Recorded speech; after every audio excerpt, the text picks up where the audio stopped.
Case 1. Mary Kay Schlase, homicide conviction. In 1974, 18-year-old Mary Kay Schlase, a hitchhiker traveling across the United States, was found brutally stabbed to death in a secluded area. The crime sent shockwaves through the local community, and a wave of media attention followed.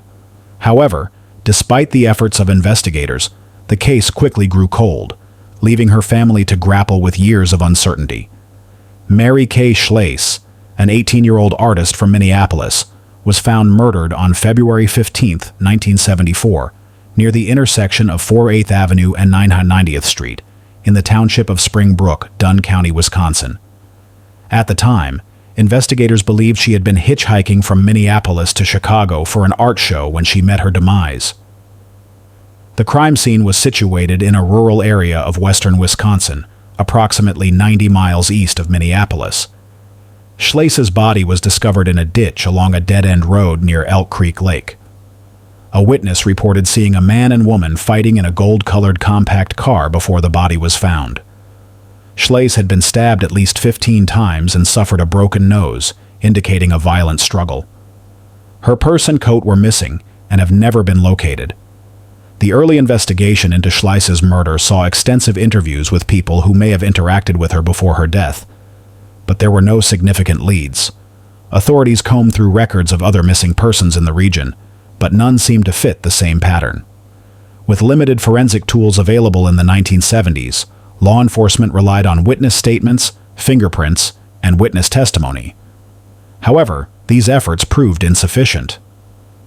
As the case progressed, police could not find a definitive suspect, and the leads from the investigation soon dried up. The absence of modern DNA testing capabilities meant that evidence collected at the scene, including blood samples and fibers, could not be conclusively matched to any known suspects. By the end of the 1970s, the case was essentially at a standstill. The passage of time led to fading memories, and no new evidence surfaced, allowing the case to fall into cold case archives. For the next few years, Schlase's family lived with a constant sense of grief and uncertainty. As the years passed, the initial forensic evidence that had been collected became increasingly difficult to analyze. At the time of the murder, DNA testing had not yet been developed, and investigators relied on techniques such as fingerprint analysis and witness testimony, both of which failed to provide definitive answers. Additionally, the lack of reliable or consistent witnesses compounded the investigation's challenges.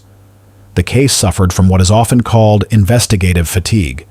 The more time passed, the less likely it seemed that anyone would come forward with useful information. By the 1990s, the case had long since gone cold, and like many others, it was relegated to a forgotten file in the back of a detective's desk. Schlase's family, though determined to find the truth, were left with little hope that the case would ever be solved. In 2025, a game-changing breakthrough occurred, thanks to advances in forensic DNA technology and cold case genealogy. Investigators, now armed with more sophisticated tools than they had in the 1970s, revisited the old evidence. DNA samples from the crime scene, originally too degraded or incomplete to be analyzed with the methods of the time, were now able to be tested using modern STR-mix software and familial DNA matching. Using this technology, investigators were able to trace the DNA back to John Miller, a man who had been living in the area at the time of Schlase's murder. Miller, now 84, had no prior criminal record, which made his identification all the more shocking. Using genealogical databases such as GEDmatch, investigators were able to piece together his family tree and confirm that he was a match to DNA found at the crime scene. In early 2025, Miller was arrested and charged with first-degree murder. The breakthrough was a testament to the power of modern technology in solving cases that would have otherwise remained unsolved. John Miller's arrest came as a shock not only because of his age, but also because he had lived a life seemingly free of violent crimes. He had no criminal record and had led a quiet existence in the same community where Schlase had been murdered. The identification of Miller as the perpetrator was made possible by the application of familial DNA matching, a tool that allows investigators to identify suspects by tracing the DNA of their relatives. Once the connection was made, the authorities moved quickly to arrest Miller. While there is no clear motive as to why Miller killed Schlase, investigators suspect that it may have been a crime of opportunity or a spur-of-the-moment attack, as there was no known relationship between him and the victim. Because of his age and the passage of time, there will be no trial by jury, but the case has officially been resolved, with Miller's arrest providing the family with the justice they had long waited for. While Miller's arrest and conviction brought closure to the case, the motive behind the murder remains unclear. Investigators have speculated that Miller may have acted impulsively, seeing Schlase as an easy target on her journey. There are no known ties between Miller and Schlase, and it remains unclear whether he had any prior relationship with her. Some speculate that he could have been under the influence of alcohol or drugs at the time of the crime, but no definitive explanation for his actions has been provided. Despite the lack of clarity around his motives, the case is officially closed with Miller's conviction, offering a sense of finality to a case that had long haunted Schlase's family. For Schlase's family, the resolution of the case was both a relief and a painful reminder of the years they spent without answers. "It's been a long wait for justice," said the family in a statement. They expressed gratitude for the work of the investigators and the use of modern forensic techniques that allowed them to finally get the closure they had longed for. While the justice they received was overdue, it was still deeply appreciated. The pain of losing Mary in such a violent and senseless way could never be erased, but knowing that her killer had finally been identified brought a measure of peace. The local community, which had been shaken by the brutal murder back in the 1970s, also felt the weight of the case being solved. For many, the arrest of Miller and the resolution of Schlase's murder was a reminder of how far forensic science has come and how it continues to evolve, giving families like Mary's a chance to see justice done, no matter how long it takes. Case 2. Breakthrough in Amy Bradley's 1998 disappearance. On March 24, 1998, 23-year-old Amy Bradley, a bright and promising young woman from the U.S., vanished without a trace while aboard the Royal Caribbean cruise ship Rhapsody of the Seas. The ship, docked off the coast of Curaçao in the Caribbean, became the site of one of the most baffling disappearances of the 1990s. Despite an initial flurry of media attention and a widespread search, Amy's whereabouts remained a mystery. Over the years, numerous theories emerged, from abduction to the possibility of human trafficking, but no definitive answers surfaced. The case remained unresolved for nearly 2 decades, fading into the background of cold case files. Then, in 2025, a breakthrough came, ignited by a Netflix documentary series that reignited public interest. This renewed focus led to new tips, fresh investigative leads, and, for the first time in 27 years, the possibility that Amy may still be alive. Amy Bradley's disappearance occurred under chilling circumstances. One moment, she was in her cabin, speaking with family members. The next, she was gone. Her absence was immediately noticed, and an extensive search began, both on the ship and on the surrounding islands. Initially, law enforcement considered various possibilities, including the theory that she had fallen overboard or voluntarily left the ship. However, no physical evidence supported either theory, and no trace of Amy was found in the waters surrounding Curaçao. With no conclusive evidence and no witnesses who could offer a clear account of what had transpired, the case quickly became mired in confusion and speculation. As time went on, the absence of fresh leads allowed the case to stagnate, leaving Amy's family in an agonizing state of uncertainty. The initial investigation focused on interviews with the ship's crew and passengers. Investigators were determined to understand any possible motives for Amy's disappearance and to determine whether there were any clues hidden within the ship's vast interior. But witness testimonies from crew members varied significantly, which only deepened the confusion. Some reported seeing Amy on the deck of the ship the night she disappeared, while others claimed they saw nothing unusual. Despite these inconsistencies, there was one possible lead that persisted. Several witnesses came forward stating they had seen Amy on land, in a nearby location, after the ship had set sail. This theory led investigators to briefly entertain the possibility that Amy had been abducted and trafficked, but no hard evidence was ever found to substantiate the claim. The lack of physical evidence, combined with the contradictory witness reports, left investigators with no clear direction to follow. Over the years, the investigation into Amy Bradley's disappearance suffered from multiple failures. The absence of physical evidence meant that investigators were left without a solid foundation to pursue further leads. Witness accounts were inconsistent, and the sheer size of the ship, combined with the number of passengers and crew, made it difficult to pinpoint any meaningful clues. Theories ranging from abduction to suicide were considered, but none could be definitively proven. The limited forensic capabilities of the time also hindered progress. Moreover, jurisdictional issues between the U.S. and the authorities in Curaçao created significant barriers in the investigation, delaying any real progress. As the years passed, media attention shifted to other high-profile cases, and Amy's case slowly faded into the background, leaving her family in an unrelenting state of grief, but with a glimmer of hope that one day the truth would emerge. In 2025, a new wave of interest in the case was sparked by the release of the Netflix documentary series The Missing Girl, Amy Bradley. The series, which detailed Amy's disappearance and the subsequent investigation, quickly became a global hit, climbing the ranks of the most-watched documentaries of the year. The renewed attention brought forward a wave of new tips, with many viewers offering insights and leads that had been overlooked before. One of the most startling developments was the confirmation through DNA evidence that Amy may still be alive. A DNA match suggested that Amy had survived after her disappearance, and further investigations pointed to the possibility that she had even given birth, leading investigators to consider human trafficking as a more probable scenario. This breakthrough provided her family with renewed hope and refocused law enforcement's efforts on locating her. While no suspects have been arrested in connection with Amy's disappearance, the 2025 developments have rekindled the investigation. The primary focus has shifted to investigating potential human trafficking rings that may have been operating in the region during the time of Amy's disappearance. Although no direct arrests have been made, the new evidence and renewed interest in the case have spurred a re-evaluation of leads that had previously been ignored. Law enforcement is now investigating whether the trafficking theory holds merit and if it can provide the key to locating Amy.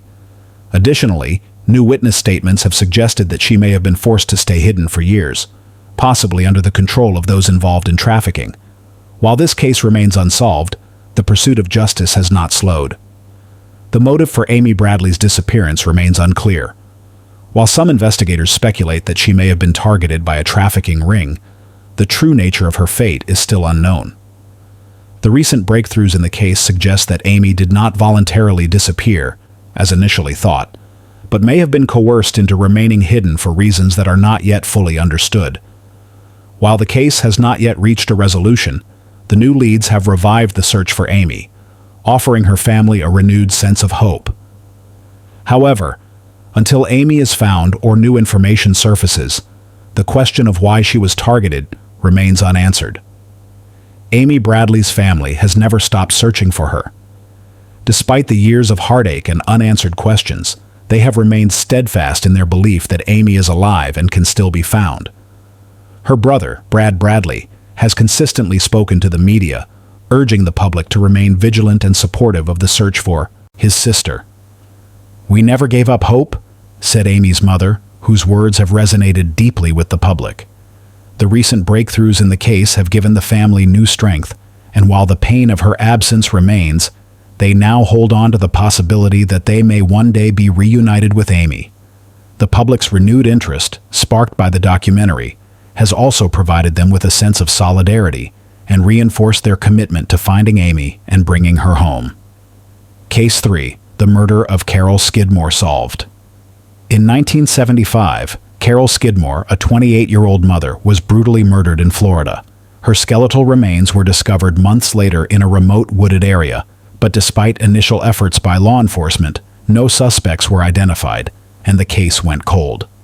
For nearly 45 years, her family was left in agonizing uncertainty, never knowing who was responsible for the tragedy. It wasn't until 2025 that the case was finally cracked, thanks to modern advancements in forensic technology and the power of familial DNA genealogy. The arrest of the suspect, made possible by forensic genealogy, provided long-awaited closure for the Skidmore family and the local community, marking the end of an era of unanswered questions. Carol Skidmore was last seen alive in the summer of 1975. Her sudden disappearance left her family and friends in distress. After an extensive search, her remains were discovered in a wooded area not far from her home. Although the cause of death appeared to be foul play, the initial investigation yielded few clues. There were no eyewitnesses, and the evidence left behind at the crime scene was minimal. For years, the case remained stagnant, with little to no progress. As time passed, the leads faded, and the case became one of Florida's many unsolved mysteries. It wasn't until 2025 that a breakthrough in forensic technology brought the case back into the spotlight, providing the Skidmore family with the closure they had desperately needed. The Florida Department of Law Enforcement, FDLE, was tasked with investigating Carol's disappearance and the discovery of her remains.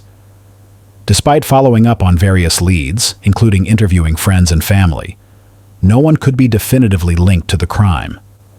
Investigators worked with the limited forensic resources available at the time, but there was no conclusive physical evidence to point to a suspect. As DNA technology was still in its early stages during the initial investigation, it was not considered a viable tool at the time. For years, the case was revisited intermittently by law enforcement, but with little success. The lack of new leads and insufficient technology left the case to grow cold, and it slowly slipped from public consciousness. Over the years, the investigation faced numerous obstacles. One of the biggest challenges was the lack of forensic technology available at the time of Carol's murder. The DNA evidence that had been collected from the crime scene was poorly preserved, and the tools available for DNA analysis were not advanced enough to provide meaningful results. Additionally, the absence of reliable witnesses or new information made it difficult for investigators to build any momentum. The case became one of those tragic instances where the lack of sufficient evidence and resources led to an investigation that stalled, despite the best efforts of law enforcement. The funding for cold case investigations was often limited, and cases like Carol's were sometimes sidelined as new crimes took priority.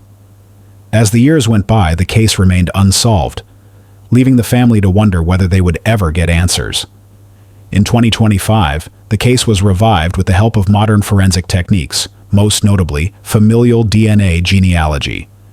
This method, which involves searching genealogical databases for potential relatives of a suspect, had recently gained recognition as a powerful tool in solving cold cases.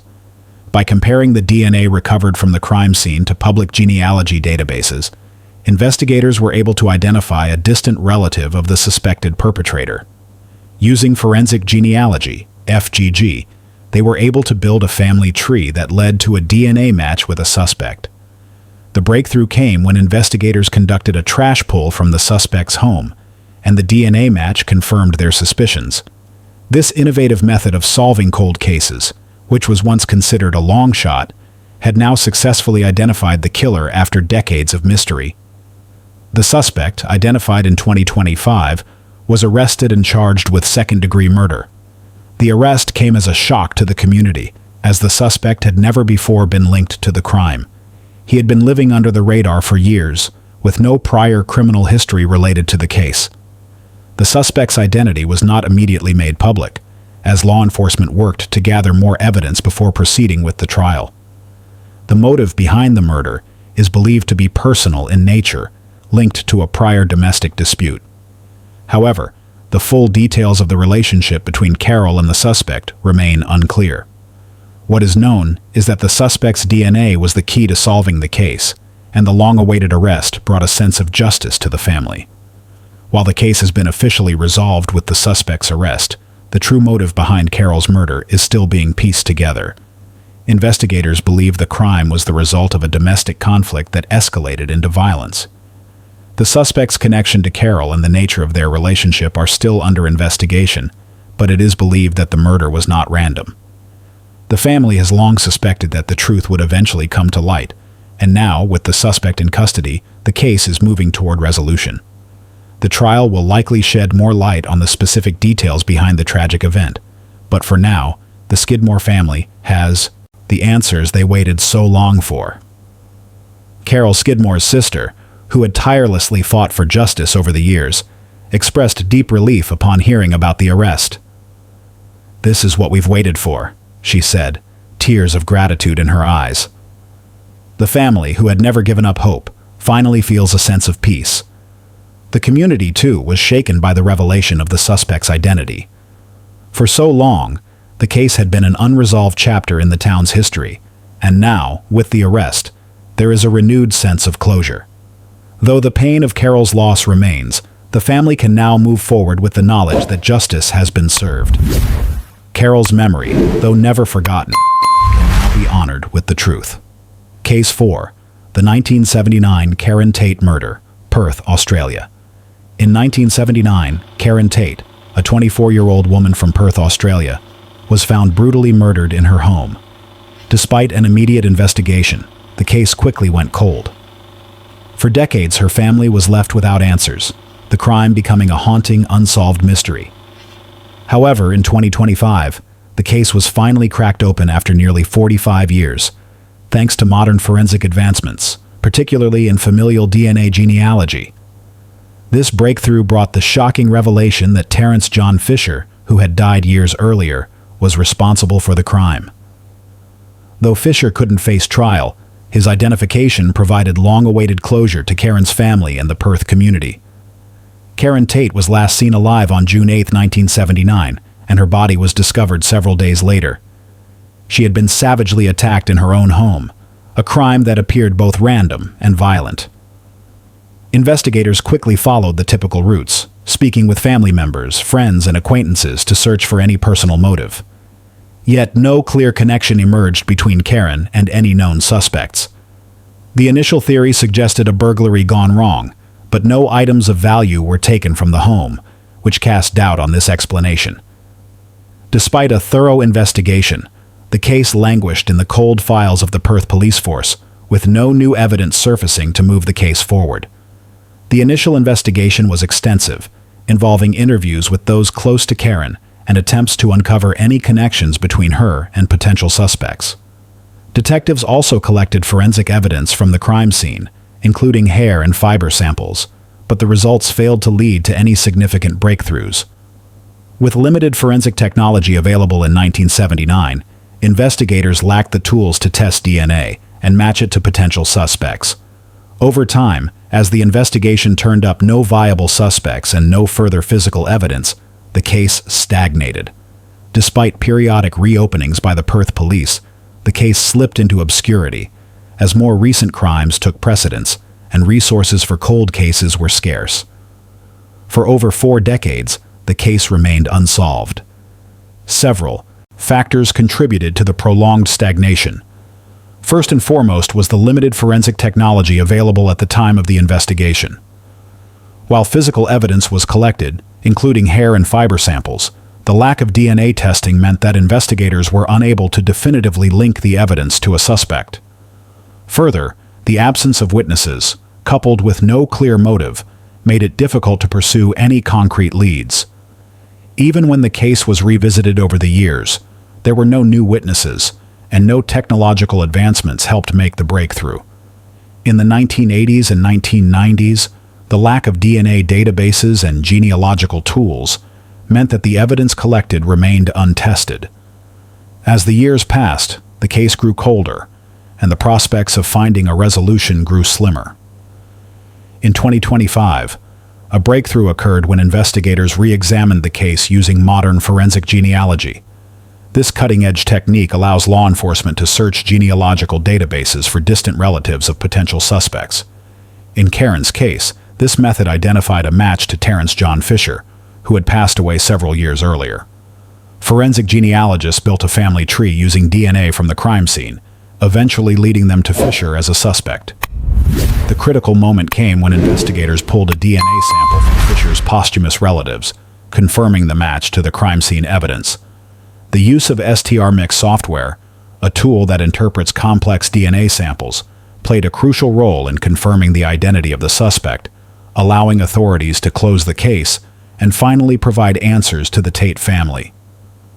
Although Terrence John Fisher was identified as the murderer, He had already passed away by the time the breakthrough occurred, making it impossible to arrest or prosecute him. Despite his death, the case was officially marked as closed in 2025, with no charges filed due to the suspect's death. Fisher was posthumously identified through familial DNA, which linked him to the crime. While no physical confrontation occurred with the suspect, his identification was significant in ensuring that the case reached a resolution. Fisher had no previous criminal record linked to the case, and his identification provided clarity after years of uncertainty. This also meant that the case was not only closed but solved definitively, marking a pivotal moment in forensic history. The motive behind the murder remains unclear, with investigators speculating that the crime may have been the result of random violence. While there was no direct evidence of a personal connection between Fisher and Karen, the brutality of the attack suggests that it was not a chance event, but rather a targeted act. Investigators theorize that Fisher, who had lived in the same neighborhood as Karen, may have been motivated by an unknown grudge or mental instability. However, without Fisher's testimony, the exact reasons behind the murder will remain speculative. Despite this uncertainty, the resolution of the case allowed the community and the family to find a sense of closure. The family, particularly Karen's brother, who had spent decades hoping for justice, finally saw the case come to a definitive conclusion. "We never thought we'd see this day," said Karen Tate's brother, reflecting on the long journey to justice. His words echoed the sentiment of the entire family, who had waited for decades to uncover the truth. The identification of Fisher, though bittersweet, brought an end to years of unanswered questions. The community of Perth, too, found solace in the resolution of a case that had long haunted them. While the timing of the breakthrough was delayed, the identification of Fisher gave the family the closure they desperately sought. Although the pain of losing Karen will never fully fade, knowing the identity of the murderer allowed her family to begin healing. The community could finally begin to move on, no longer burdened by an unsolved mystery. If you are enjoying this content, like, subscribe, and share to your loved ones to protect them from the same tragic happening to them in the future. Case 5. The Murder of Louisa Dunn. It was a quiet summer morning in Easton, Bristol, in 1967, when the life of 75-year-old Louisa Jane Dunn came to a tragic end. A well-known figure in her neighborhood, Louisa was respected and adored, a woman who had lived through 2 world wars and 2 marriages. Her small terraced home at 58 Britannia Road was always neatly kept, her doorstep freshly swept, her demeanor warm but reserved. When a neighbor knocked that June morning and got no reply, no one imagined that the discovery inside would remain a mystery for nearly 6 decades. Between June 26 and 28, 1967, Louisa Dunn was attacked and killed inside her home. The violence shocked even seasoned investigators from the Avon and Somerset police, who quickly arrived at the scene. Louisa had been strangled, and the room showed signs of a struggle. Her death certificate later listed asphyxiation due to strangulation as the cause of death. It was clear she had fought back, but the attacker had overpowered her. The local community was stunned. Louisa wasn't wealthy, and no valuables appeared to be missing. Her door had been forced, suggesting that the intruder may have entered uninvited or caught her by surprise. Within days, the murder became one of Bristol's most talked about tragedies, an unthinkable act in a neighborhood where everyone knew each other. The investigation began immediately under the leadership of senior detectives from the Avon and Somerset Constabulary. Officers conducted door-to-door inquiries, interviewing neighbors and tradesmen who might have visited the street that week. Witnesses reported hearing faint cries on the night of June 27th, but could not identify the source. Police examined the home for fingerprints, fibers, and footprints, the most advanced methods available at the time. Yet technology in 1967 had limitations. DNA profiling did not exist. Blood typing could only narrow possibilities, not confirm identities. Investigators collected biological samples from the scene, including material from the victim's clothing, but the science to interpret it was decades away. Early suspicion fell on local men with prior burglary records, but each was cleared. The lack of eyewitnesses or forensic matches meant that after months of intense searching, the case reached a dead end. Over the years, Louisa's file became one of hundreds gathering dust in police archives. Forensic science moved forward, but the physical samples from her case remained sealed in evidence storage, awaiting a future where they might be useful again. By the 1980s, DNA testing began revolutionizing criminal investigations, yet early samples from 1967 were often too degraded for analysis. There were procedural failures too. Some evidence logs were incomplete, and the early lack of chain of custody documentation meant that samples had to be verified and recatalogued before any new testing could occur. Budget constraints and competing priorities in the 1990s pushed the case further down the list of active reviews. For Louisa's relatives, especially her nieces and grandchildren, it became a generational wound. Every few years they would inquire about progress, only to be told the same thing. We're still waiting for the right technology. That long-awaited moment finally arrived in 2023, when detectives from the Avon and Somerset Cold Case Unit began re-evaluating unsolved homicides suitable for modern testing. Among the archived boxes was one marked simply, "Done, LJ, 1967. Inside were clothing samples and swabs carefully preserved despite the passage of time. Forensic scientists at the Home Office Forensic Laboratory retested them using STR-mix probabilistic genotyping and advanced DNA sequencing. To their surprise, they recovered a complete male DNA profile, a near miracle after 58 years. The profile was run through the UK National DNA Database, producing a partial familial match to a man living in Ipswich. That match led investigators to Ryland Headley, an elderly man born in the West Indies in 1932, who had emigrated to Britain in the 1950s. When detectives compared palm prints preserved from the crime scene to Headley's records, the result was undeniable. Headley had been living in Bristol at the time of Louisa's death and had prior convictions for burglary and assault. In November 2024, police arrested the then 92-year-old Headley. During questioning, he denied knowing Louisa Dunn, but the scientific evidence was overwhelming. Forensic experts testified that the probability of the DNA belonging to anyone else was less than 1 in a billion.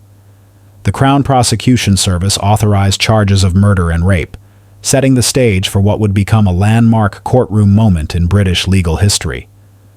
The trial opened at Bristol Crown Court in June 2025.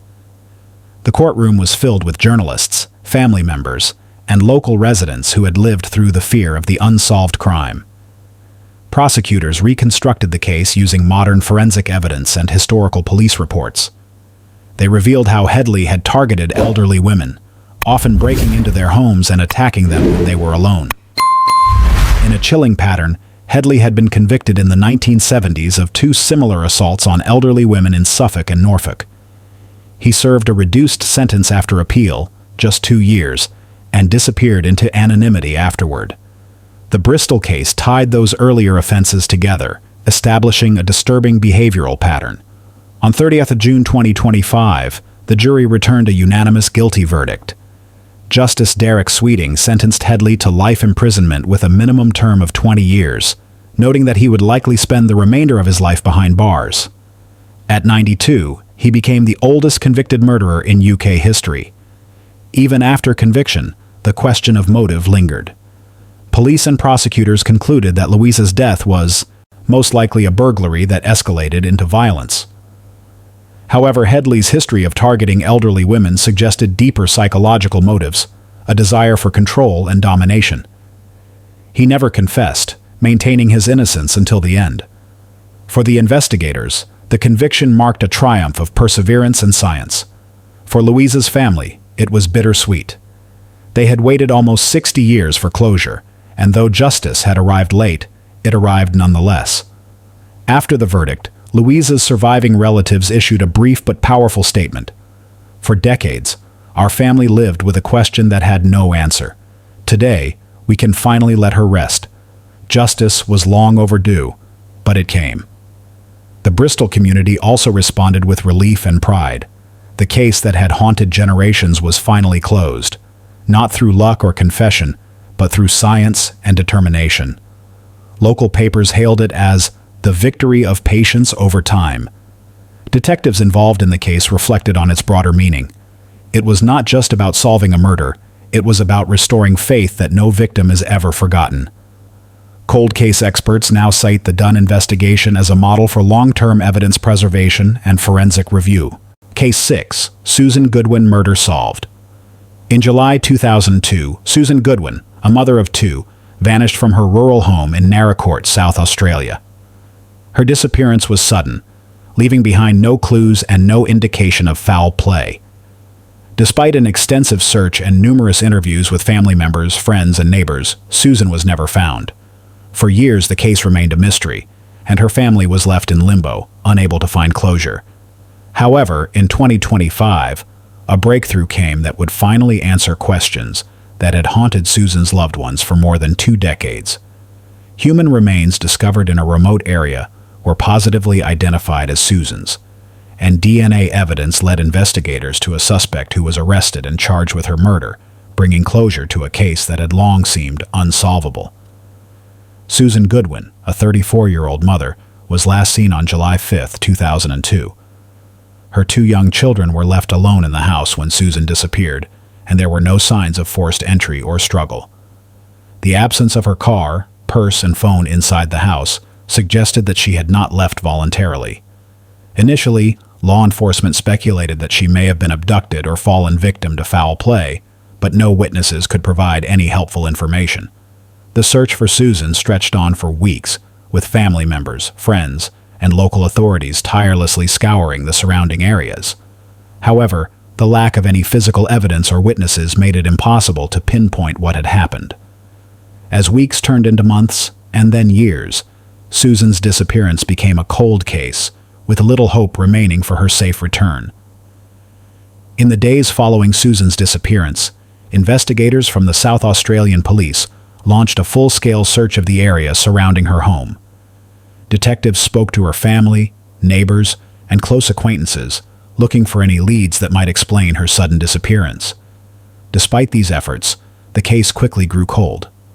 Investigators looked into the possibility of an abduction or a voluntary departure, but there was no evidence to support either. The police also investigated whether Susan had experienced any personal conflicts, but none of the leads proved fruitful. The absence of forensic evidence, such as blood or fingerprints, and the lack of eyewitnesses left the case in a state of limbo. The investigation stalled, and as years passed, Susan's case was pushed to the back of the cold case files, left unsolved and largely forgotten by the public. The failure to solve Susan's case in the early years was due to several factors. The most significant was the lack of physical evidence. Without any DNA, fingerprints, or a body to examine, investigators had little to work with. The absence of credible leads from the community further complicated the investigation. Many theories were floated during the investigation, some suggesting that Susan may have left on her own, while others speculated she had fallen victim to a random attack, but no solid evidence pointed to any one explanation. The cold case division of the South Australian Police had limited resources, and as newer, more pressing cases took priority, Susan's case fell further into obscurity. Without modern DNA technology to re-examine the evidence, the case remained unsolved, leaving Susan's family to endure years of uncertainty. In 2025, a breakthrough occurred that would change everything. A tip-off from the public led to the discovery of human remains in a remote area not far from Susan's home. DNA tests confirmed that the remains belonged to Susan Goodwin, providing the first concrete evidence that she had not simply disappeared, but had met with foul play. Once the remains were identified, investigators turned their focus back to the case, using modern forensic techniques to re-examine the evidence. DNA analysis led authorities to a familial DNA match, a breakthrough that would eventually lead to the identification of Susan's murderer. The match connected the remains to John Misloff, a local man who had lived in the same community as Susan. Misloff was arrested and charged with Susan's murder, marking a significant moment in the long unsolved case.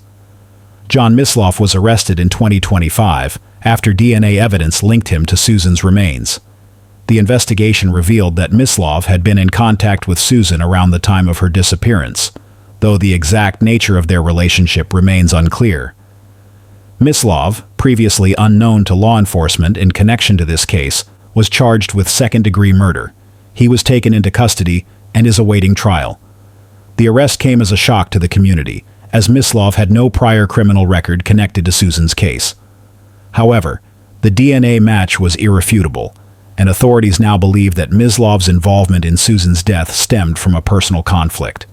While the full details of the crime remain unclear, investigators believe Mislov may have been driven by an unresolved dispute with Susan. As of now, no charges have been brought against anyone else, and Mislov is the only suspect in the case. The resolution of Susan Goodwin's case has brought a sense of closure to her family, but the motive remains unclear.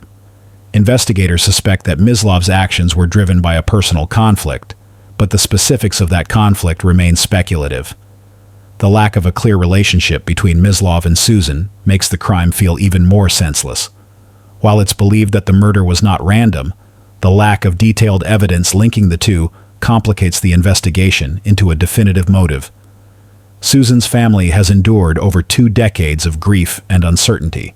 "It's been a long wait, but we can finally begin to heal," said her family members after hearing of Mislov's arrest. For them, the long-awaited resolution has allowed them to confront the loss of Susan with the certainty that justice is being served. While the years without answers were painful, the identification of the perpetrator has brought them a sense of peace, even though the pain of Susan's loss remains. The local community, once shaken by the sudden disappearance of one of their own, can now move forward with the knowledge that the truth has been uncovered. The case is now closed, but the memory of Susan's life will remain, forever marked by the tireless efforts of her family and the authorities who worked to bring justice to her name. Case 7, Ivan Milat's case. In the 1990s, Ivan Milat became synonymous with terror after his conviction for the brutal murders of 7 young backpackers in Australia. Known as the Backpacker Murders, Milat's crimes shocked the nation, leaving the victims' families and the public searching for answers. Despite his imprisonment, questions remained about whether Milat was responsible for other unsolved disappearances. For decades, his involvement in additional murders was speculated, but it wasn't until 2025 that modern forensic methods allowed investigators to re-examine old evidence, potentially linking him to more unsolved cases. With advances in genetic genealogy and STR-mix software, investigators are now probing whether Milat's horrific legacy extends beyond the 7 victims he was convicted for. Ivan Milat's notorious murder spree began in the late 1980s and continued into the early 1990s. Milat, who worked as a truck driver, targeted young travelers, backpackers from various countries making their way across Australia. The victims, all hitchhikers, were abducted, subjected to horrific violence, and left for dead in the Belanglo State Forest in New South Wales. Their bodies were found in various stages of decay, and Milat's arrest in 1994 was the culmination of years of investigation, which eventually led to his conviction. However, despite his imprisonment, the questions around Milat's full involvement in the disappearances of other young travelers remained unresolved. There was speculation, especially among the families of missing persons, that Milat could have been responsible for other murders, but the evidence was insufficient to make any further arrests. Investigators had always suspected that his crimes extended beyond the 7 victims known, but the lack of DNA technology at the time limited their ability to confirm these suspicions. The initial investigation into Milat's known crimes was extensive, involving thousands of hours of police work, interviews, and searches. When Milat was finally arrested in 1994, authorities were confident they had caught the man responsible for the backpacker murders. Investigators meticulously examined Milat's movements, connections to the victims, and the locations where the bodies were discovered. DNA evidence collected from the crime scenes, including blood and hair samples, helped secure Milat's conviction. Yet even as Milat sat behind bars, authorities and families of other missing backpackers suspected that more victims existed, but no concrete proof was found to connect Milat to these additional disappearances. The lack of modern forensic tools at the time made it difficult to track connections between Milat and other missing persons cases. While the police followed up on every lead, the absence of DNA profiling and genealogical databases meant that many clues remained overlooked. For many years, the investigation into potential additional victims of Milat went nowhere. The absence of solid evidence linking him to other murders left the cases of missing travelers unsolved. In the early years, investigators focused on Milat's known victims and the connections between the places where the bodies were found.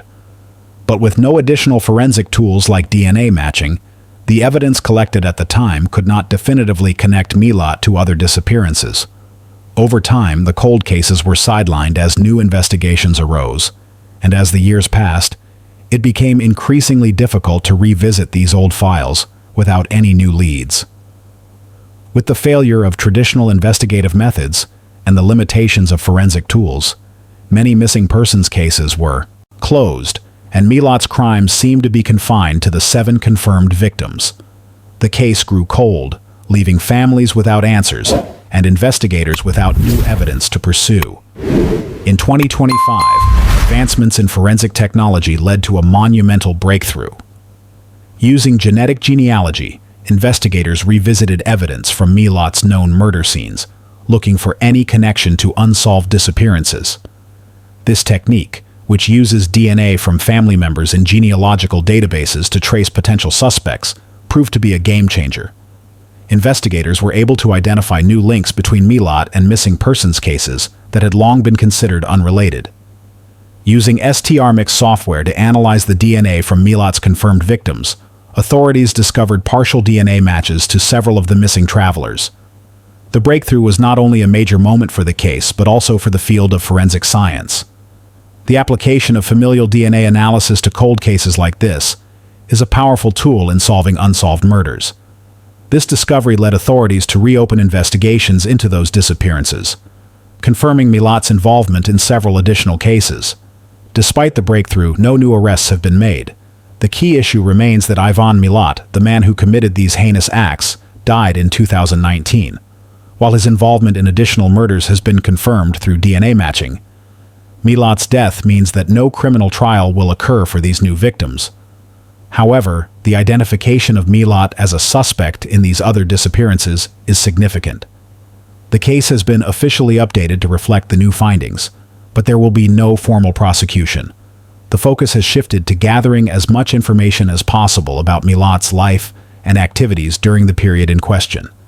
This posthumous identification, although unable to bring Milat to trial, brings closure to families who have long suspected Milat's involvement in their loved ones' disappearances. While the case is technically closed due to Milat's death, the motive behind the additional murders remains unclear. Investigators suspect that these disappearances, like the 7 known murders, were likely random acts of violence. Milat's victims were chosen based on their vulnerability, young solo travelers, yet no clear pattern has emerged beyond this. The brutality of the crimes suggests a deep-seated need for control or power, and Milat's sadistic tendencies were evident in his known murders. The motive behind these new potential victims may follow a similar pattern, but the lack of living witnesses and Milat's inability to explain his actions leaves many questions unanswered. For the families of the new victims, this breakthrough brings mixed emotions. The search for justice continues, said relatives of the other missing persons who are now linked to Milat. The news that Milat's crimes may have been far more extensive than previously known is both a bitter realization and a long-awaited confirmation. These families have waited for years to hear the truth, and while the breakthrough brings them closer to it, the fact that Milat cannot be prosecuted for these additional crimes adds a layer of complexity to the closure. The broader community, too, is grappling with the implications of this new discovery. Milat's legacy as one of Australia's most infamous serial killers is now irrevocably tied to more victims than anyone initially believed. Thank you for your incredible support. This channel thrives because of viewers like you. Join our YouTube membership today to unlock exclusive perks, enjoy premium content, and help us keep creating the stories you love. Which story do you want to be covered?